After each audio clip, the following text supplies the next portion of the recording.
All right, the Newsmax mothership. Hospitals in America under siege, tougher to fly through foreign airports, and those pesky job numbers are out. Let's welcome in managing editor Tim Collie for a peek inside the headlines. Tim, thanks for joining us today, as always, my friend.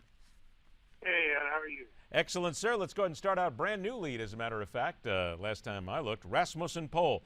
Voters support Hobby Lobby religious exemption by 10-point margin. That is a wide margin, and that poll certainly talks a lot about what the Supreme Court did this week.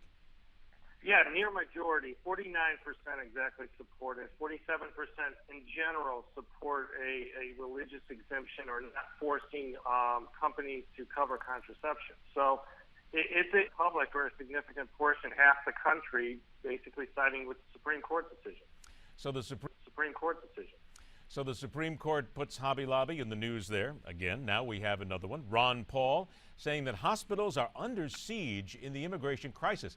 Now, this is something that we've talked about every now and then. We talk from somebody who's on the ground at the different places along the southwestern border, and we hear from the communities themselves. Certainly what we've seen in Marietta, California, talks to people who are just concerned about their communities changing. But if you think about it, we're already at a situation in this country where it's tough to get a doctor. So now you have the hospitals themselves must be overloaded by the tremendous crush of people that they're getting. Yeah, these are children. I mean, a lot of them are not immunized. There's some very real health concerns. I mean, for the kids' safety as well as for the population down there. And, I've been to a lot of these border towns. They have one hospital at best, sometimes a clinic. If they get overwhelmed by dozens of children in any individual town, you've got a very serious problem. Let's go ahead and talk about jobs now, because this is certainly something that we've been watching today, the news. The Dow topped 17,000 for the first time on a strong jobs report. If you want to look at the optimistic side of things, you can certainly say that it's good news. Then again, there are also people who will say, well, we hear the Dow hit 17,000, but things aren't exactly all rosy yet here in America. No, 6% unemployment is still 6% unemployment. There's a lot of, improvement to go. And a lot of this, a disproportionate amount of this is actually young people who come out of college trying to make their way in the workforce and are just not finding the job, even with college education. Let's also look then at another poll that's sitting here, which I found interesting on the website today. This is a Pew poll. Americans believe U.S. standing in the world is falling. I don't think that's much of a shock to people who've been following what's been happening in Washington.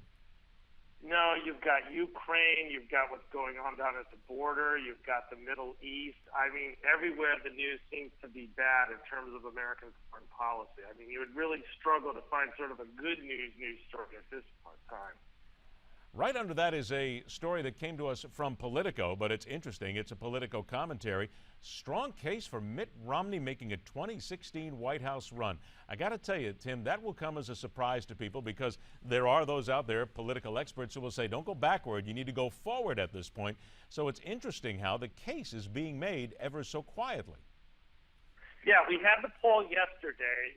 Obama, worst president since World War II, Reagan best. But in that poll, there was a good 45% who said they regretted Romney not becoming president in 2012. You've got that. You've got his famous remarks about Russia being an enemy during the campaign that he got poo-pooed for, but now look like, in hindsight, they were actually very forward-looking. You've got his warnings on the Middle East.